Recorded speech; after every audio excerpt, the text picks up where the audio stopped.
All right, here we are with our illustration of the fish. This is part 2 of 2 parts. In the first part we cleaned up the fish and we made sure that it had nice simple vector shapes with nothing overlapping. It's going to make it easier for us to trap this, and we made sure that our colors were all Pantone colors and a underbase color. And so we should be ready to proceed with our instructions here. We've already trimmed the shapes down to the basic shape. We want to create the underbase shape. We want to apply trapping to everything that needs trapping and adjust our overprinting and check our separations. So we will proceed here. Left over from the old illustration, the layers are labeled things like eye and body. I will relabel as fish because that would make more sense. Then my body layer is really where I'm going to put my undercolor layer, or my undercolor shape. And I'm going to make another layer for the trapping elements that I'm going to create, because we're going to make some little shapes that will help us protect this when it gets printed. Okay, so with the fish selected, we're going to make our undercolor layer, which is going to be a layer of printable white that goes underneath the entire fish and protects it from dark shirts so we can get bright colors. So I select the undercolor layer, and I'm going to lock off fish layer because Illustrator would love to put that back on. Actually, make sure I copied this. Okay. Turn that off. Select this layer just to kind of see what's going on. I'm going to even make that invisible. I'll go here to paste, in front, back, or place. They will all put it in exactly the same place it came from. So if I turn on this layer, I see no change. They're right over the top of each other. Okay, with this all selected, I will go get my Pathfinder, and I will use the Unify, or the Unite, and there we have made this into one great big happy shape. And of course it's not the right, turn off the stroke on it. It's not the right fill color, so I will go here and give it the undercolors fill color. All right, now let's get into this business of trapping. Trapping is where you adjust colors so that when they print color after color on the t-shirt press, if there's any slight variation, you don't see one color poking out from behind another color or gaps between colors. So the problem with the white one here is it's exactly the same size as everything else. We want to bring it in. We want to make it slightly smaller than all of the colors that land on top of it, and that way it can still do its job, but if anything moves around slightly on the press, you won't see a little rim of white going around anything. Sound promising? Should be. Okay, so I'm going to apply a little bit of a stroke to it just so I can see what I'm doing. I'm going to make it one of these green colors here, and I'll change it later. So I'm going to put a 2-point stroke on this, and that means it's going 1 point outside the original vector shape, 1 point inside, because I've got the old standard split down the middle option selected there. Okay, so go in here and we can see that we have the stroke going inside and outside. I would like to get just the gray, and so what I can do is I can do several things. I could expand the object and it would make all the strokes into shapes. I could also go path and outline stroke, which would do the same thing. I'll do an outline stroke here, and that gave me the stroke as an outline, but the original shape is still there going right down the middle. I would like to get rid of that original shape and take it back to the inner part of this stroke. So the way to get at that is, oops, okay, I've selected those again. I would use the Pathfinder, and I will use the divide tool, which will take all of these discrete little shapes here and chop them up. Then of course we ungroup and deselect here, and here is the part of the fish. Here's the outside of the fish, and here's this shape, here's this shape, and if I delete the inner green shape, you can see that the fish color or the undercolor background has been chopped up right to the edge of that stroke, and then I can select this outer stroke, get rid of it, and there's nothing left of the original outline, which it was right in here. So we have this fish essentially trapped now. It's slightly smaller than the other parts. Now let's check this and just see if this is true. So if I turn the fish back on, okay, we don't see anything. What if I drag undercolor above that? Now you can see all the way around the edge, one point of all of the fish colors is sticking out around the edges. That's exactly what we want to see. That gives us enough room that when it gets printed, a slight variation won't hurt anything. Okay, so we've got that. Now we want to trap the fins going up against the body, and the eyeball going up against the body of the fish also. And we're going to lock undercolor, turn off the fish.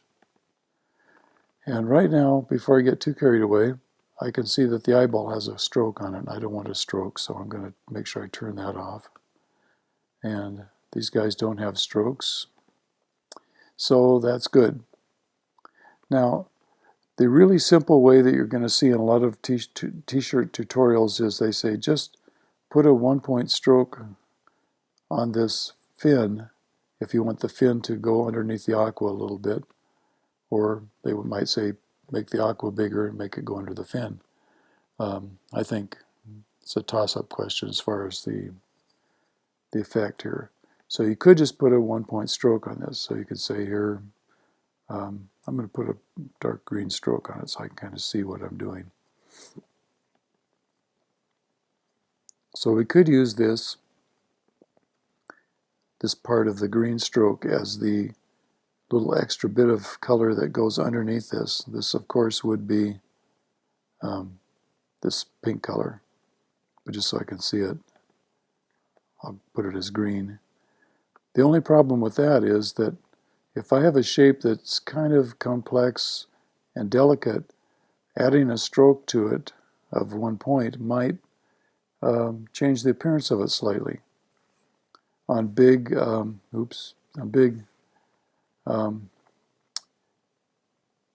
big simple shapes, it's not a huge deal.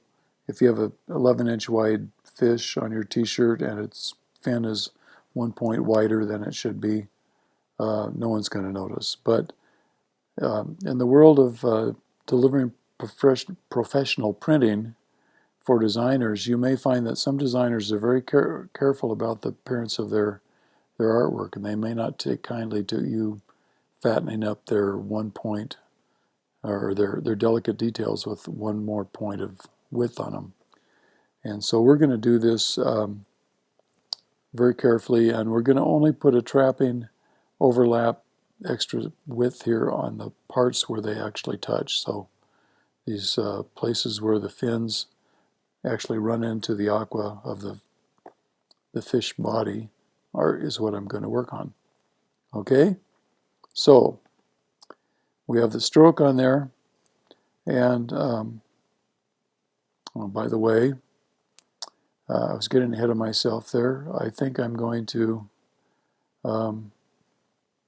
I'll copy that because it already has a stroke in it, and then I'm going to go back here, take the stroke off because I don't really want the stroke on the fish itself. I'll lock that off, and I'm going to hide that for now. Go up to the traps layer. I'm going to paste this, making sure that I don't use paste because that's going to drop it in there, but it's going to be way out of alignment. So I'm going to paste it in front. That's a good one. So everything went down where it should be, right here in front. Okay? So we have this stroke. Now before we use the path outline stroke to get that to turn into a shape, let's use the expand. So we're going to expand fill and stroke. Boom, there we go. And now we have essentially the same thing we had before. And so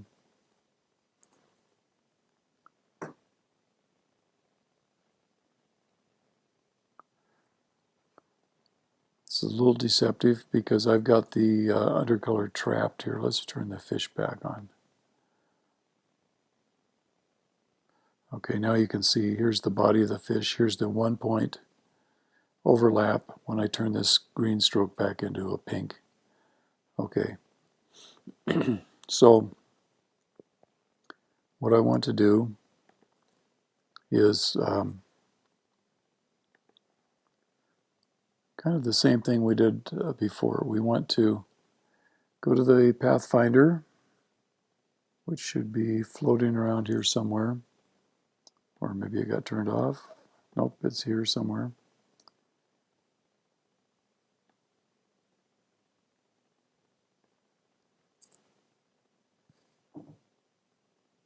Well, I will, for the sake of finding it quickly, I will turn off. Come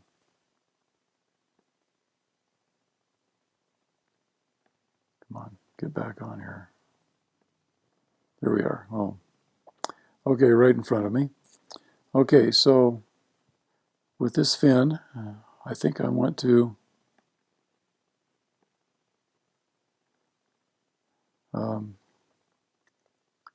divide everything. Okay, and then I'm going to ungroup all of that. Now I'm going to hide the fish here. So what I have now is I should have a bunch of little pieces here. I've got the inner part of the stroke, the outer part of the stroke, I've got the fin itself. What I want is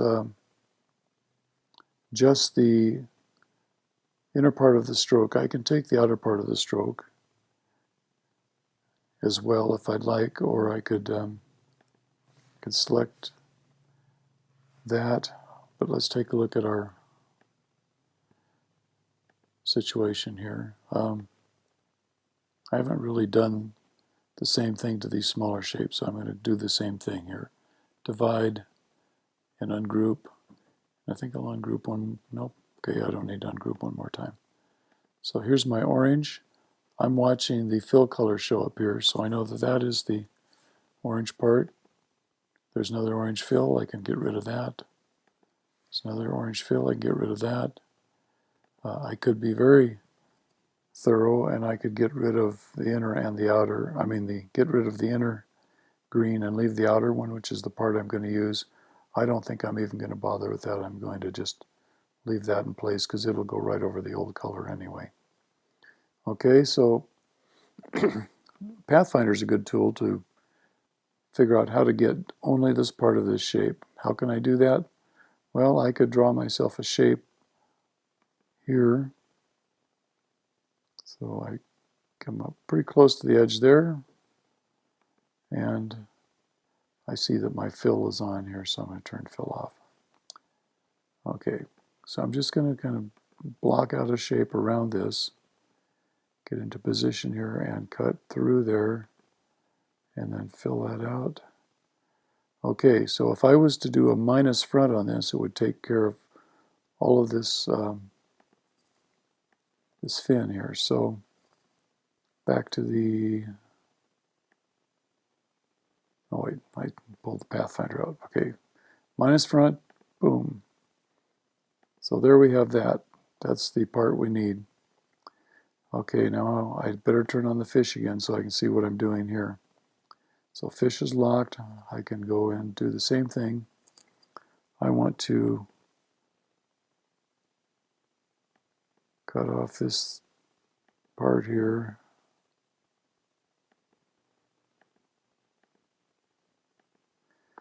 And I could see what I was doing even though I had the fill on. Okay, so, oops, undo that. My select tool, grab both of those. Once again, we do the minus front.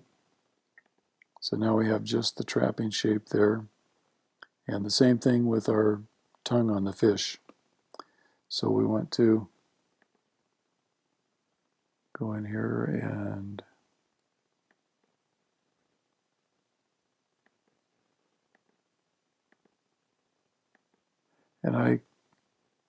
once again, I need to turn that fill off.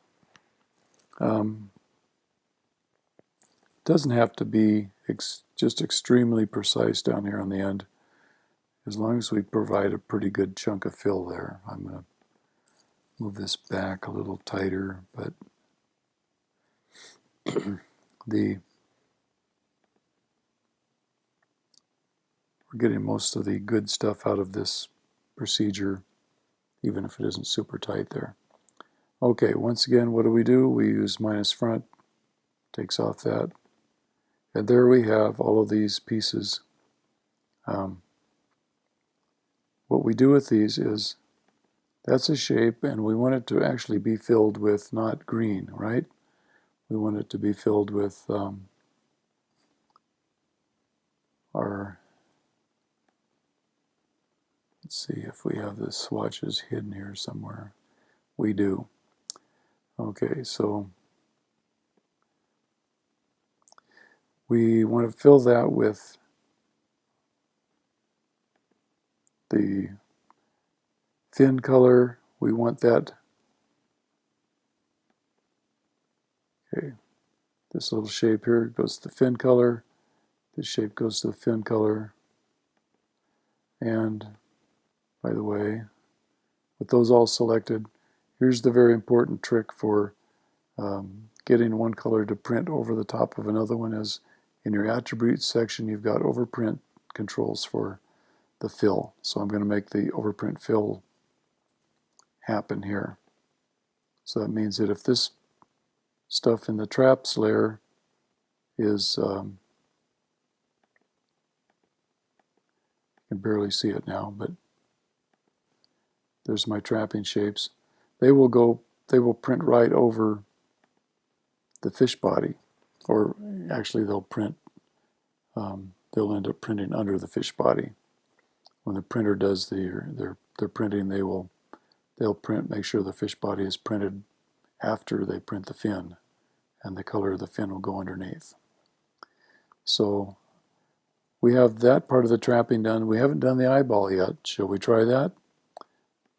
So let's be bold and do that. We're going to turn it on. We're going to copy it. Remember to turn that off. Go to the traps. I'm going to paste in front or in back or in place. It won't really matter as long as it's one of those three options. And there it is, right over the top of the original. And we'll kind of zoom in here. Okay, so we would like this to have a stroke on it. Once again, I'm going to pick a stroke that I can see while I build this. So there's 2 points, okay. So following the old routine that we just went through, we want to, oops, before we pathfind it, we want to expand it. We want to ungroup it, and we would like to pathfind all those things and divide them. We'll ungroup that again. Okay, so remembering this is on the trapping layer. Oops. Okay, so that should be leaving us with just this outline. And so I'm going to do another one of these sacrificial shapes where I draw around here. I'm creating the object to knock out that rim around the edge of the eye. So now I have my shape that will cut that out.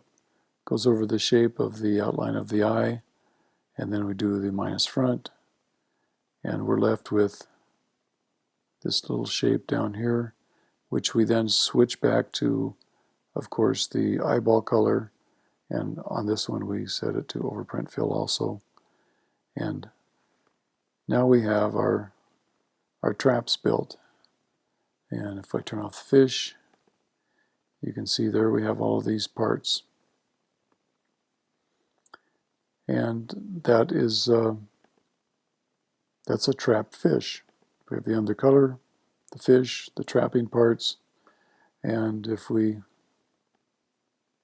go here and we do a save as, and we'll call this instead of shirt vectorized or vectorized shirt 2, I'm going to call it fishy vectorized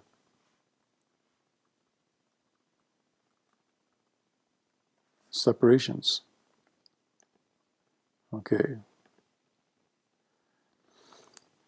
So now, how do we check our work? Well, we can use the separations preview. We can do an overprint preview on this. The first thing I like to check is I turn off the colors that I know I am using. And what you notice is nothing. If I have the CMYK turned on, I turn on my colors and there's something there, I've got a problem. So I'll turn my official colors back on, turn the CMYK off, nothing should change. Just double checking that we didn't leave any CMYK objects on the page. And so here we have your printable white. Now let's see how this is going to work. So we turn off the dark green, we turn off the fin color, turn off the Pantone color, and something's wrong here. We don't see the underbase color except in the white of the eye. So what does that tell us? That tells us that on the fish layer, right here, these elements are knocking out the underbase layer. And we could fiddle around with this. You'll see a lot of videos where people in t-shirt print shops tell you how to do this, and they would just turn off these colors and print out only the underbase as a separation. And then they'd turn the underbase off and they'd turn everything off but the aqua color, and they'd print that out. When you're in a closed environment where you are controlling the artwork and you're doing the production work, that works just fine. That's a really efficient way to work. But if we're taking a job like this and saving it, sending it off to a printer somewhere else, they don't want to spend a lot of time figuring out what the heck we were thinking. So we're going to make this so it just runs out automatically for everybody. So we can do that by saying this color should overprint, and this color should overprint, and this color should overprint. So I think I'll just kind of select all these guys, give them an overprint. It changes slightly because there's a preview action going on there. Okay, now we turn off that. Good. Turn this off. Now we see the underprint, the undercolor underneath the fins. There it is under the body, and we're ready to go. So we have successfully, we hope, completed a color separated, trapped, cleaned up, foolproof piece of t-shirt art with a 1-point trap around all the items that need to be trapped. Now let's go one step further here. Let's go to the print menu, and we're going to print this out. I'm going to, since this is bigger than a piece of letter paper, I'm going to put this onto, let's see, what, tabloid. So now its paper is far bigger than the fish. I can go in here to marks and bleeds. I think I will just turn on all the printer's marks. So that puts down, actually I don't need the trim marks, and I don't, well, I'll leave the color bars on because they might be of use to somebody. Page information is handy. and the registration marks out here could be handy. This will kind of show us what's going on. Okay, so we have the printer is going to be an Adobe PostScript file because I don't have a printer sitting here available to me. And PostScript file, that is the total page information that would go to the printer. We're taking the page information and saving it into a file at this point. Okay, output. Normally you do a composite output, all the colors together. We're going to go to separations, host-based, and put that out, and that now shows us all of our inks. So here's the CMYK. They aren't even selected. You see little printer icons. It's going to give us a separation of all of these ink colors. That's exactly what we want. And let's see, I think that's the end of what we need to worry about. We'll do a save on this to the PostScript file. It says, where's this going to go? We're going to call it, just so I find it really quick, I'm going to go fishy PostScript right on my desktop. Okay, and it went off to the desktop. We'll see if I can find it quickly. And fishy PostScript is right here. I'm going to open with, and I'm going to choose the Acrobat Distiller. The Acrobat Distiller is, and it just did something there. When you go to save as a PDF in Illustrator, or you go to export a PDF in InDesign with all of the cool PDF export options, it's using the Acrobat Distiller engine to make a PostScript file into a PDF, and it doesn't even show up. It all happens in the background. Except I'm having a little problem here. It did not pass the compliance tests and didn't produce a file.